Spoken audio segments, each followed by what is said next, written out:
Hello friends, Hindi smart class में आपका स्वागत है। आज हम जिस विषय पर बात करेंगे वह है यूरोप में राष्ट्रवाद का उदय भाग दूसरा। इस वीडियो में आज हम दो विषयों पर बात करेंगे।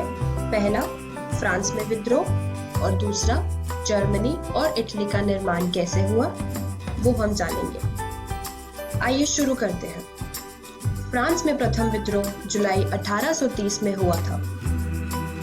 जैसे जैसे रूढ़िवादी व्यवस्थाओं ने अपनी ताकत को और मजबूत बनाने की कोशिश की, वैसे ही यूरोप के अनेक क्षेत्रों में उदारवाद और राष्ट्रवाद को क्रांति से जोड़कर देखा जाने लगा। 1815 के बाद हुई रूढ़िवादी प्रतिक्रिया के दौरान सत्ता में बहाल किया गया था उन्हें अब उदारवादी क्रांतिकारियों ने उखाड़ फेंका। एक घटना जिसने पूरे यूरोप के शिक्षित अभिजात वर्ग में राष्ट्रीय भावनाओं का संचार किया वह थी यूनान का स्वतंत्रता संग्राम। यूरोप में क्रांतिकारी राष्ट्रवाद की प्रगति से यूनानियों का आजादी के लिए संघर्ष 1821 में आरंभ हो गया।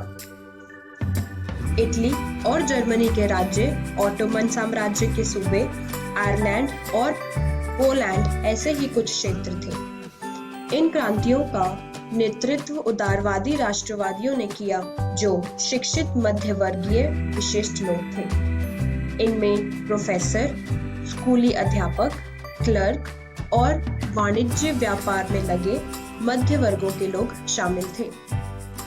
आइए अब हम जानते हैं कि ऑटोमन साम्राज्य क्या है। दोस्तों, यह है ऑटोमन साम्राज्य का झंडा। 15वीं सदी से यूनान ऑटोमन साम्राज्य का हिस्सा था। यूरोप में क्रांतिकारी राष्ट्रवाद की प्रगति से यूनानियों का आजादी के लिए संघर्ष 1821 में आरंभ हो गया। एक घटना जिसने पूरे यूरोप के शिक्षित अभिजात वर्ग में राष्ट्रीय भावनाओं का संचार किया वह थी यूनान की स्वतंत्रता संग्राम। यूनान को यूरोपीय सभ्यता का पालना बताकर प्रशंसा की और एक मुस्लिम साम्राज्य के विरुद्ध यूनान के संघर्ष के लिए जनमत जुटाया। दोस्तों, यह है लॉर्ड बायरन, जो कि एक अंग्रेजी कवि है और इन्होंने धन इकट्ठा किया और बाद में युद्ध में लड़ने भी गए, जहां पर 1824 में बुखार से उनकी मृत्यु हो गई। अंततः 1832 की कुस्तुनतुनिया की संधि ने यूनान को एक स्वतंत्र राष्ट्र की मान्यता थी। चलिए दोस्तों, अब हम जानते हैं कि रोमानी कल्पना और राष्ट्र भावना कैसे विकसित हुई।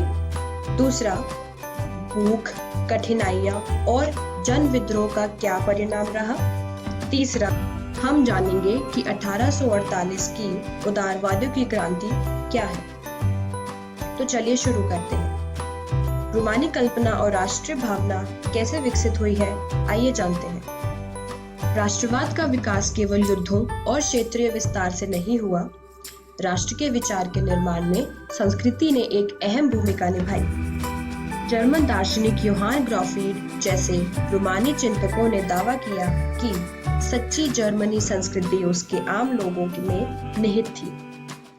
भाषा ने भी राष्ट्रीय भावनाओं के विकास में एक महत्वपूर्ण भूमिका निभाई। पहले पोलिश भाषा को स्कूलों से हटाकर रूसी भाषा को हर जगह अपनाया गया। फिर पोलिश भाषा रूसी प्रभुत्व के विरुद्ध संघर्ष के प्रतीक के रूप में देखी जाने लगी। 1830 का दशक यूरोप में भारी कठिनाइयां लेकर आया। 19वीं सदी के प्रथम भाग में पूरे यूरोप में जनसंख्या में जबरदस्त वृद्धि हुई।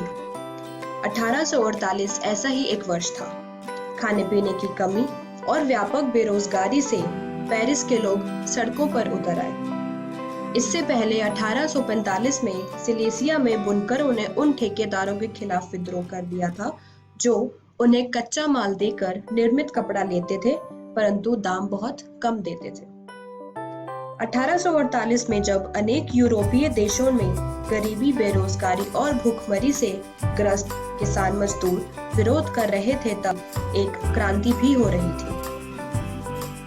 1848 की इन्हीं घटनाओं से राजा को गद्दी छोड़नी पड़ी थी।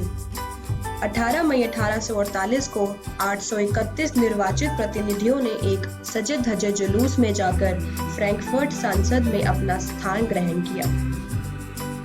उदारवादी आंदोलन के अंदर महिलाओं को राजनीतिक अधिकार प्रदान करने का मुद्दा विवादास्पद था। हालांकि आंदोलन में वर्षों से बड़ी संख्या में महिलाओं ने सक्रिय रूप से शिरकत की। आइए अब जानते हैं कि क्या सेना राष्ट्र की निर्माता हो सकती है। दूसरा, 19वीं सदी में इटली कैसा दिखता था। और तीसरा, ब्रिटेन की वह अजीब दास्तां क्या थी।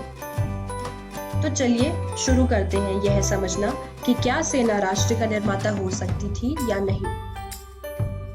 जैसा आप जानते हैं कि राष्ट्रवादी भावनाएं मध्यवर्गीय जर्मन लोगों में काफी व्याप्त थीं और उन्होंने 1848 में जर्मन महासंघ के विभिन्न इलाकों को जोड़कर एक निर्वाचित सांसद द्वारा शासित राष्ट्र राज्य बनाने का प्रयास किया था। 18 जनवरी 1871 की सुबह बेहद ठंडी थी। जर्मन राज्यों के राजकुमारों, सेना के प्रतिनिधियों और प्रमुख मंत्रियों के एक बैठक वसीये के महल के बेहद ठंडे शीश महल, जिसे हम हॉल ऑफ मिरर्स भी कह सकते हैं, में हुई।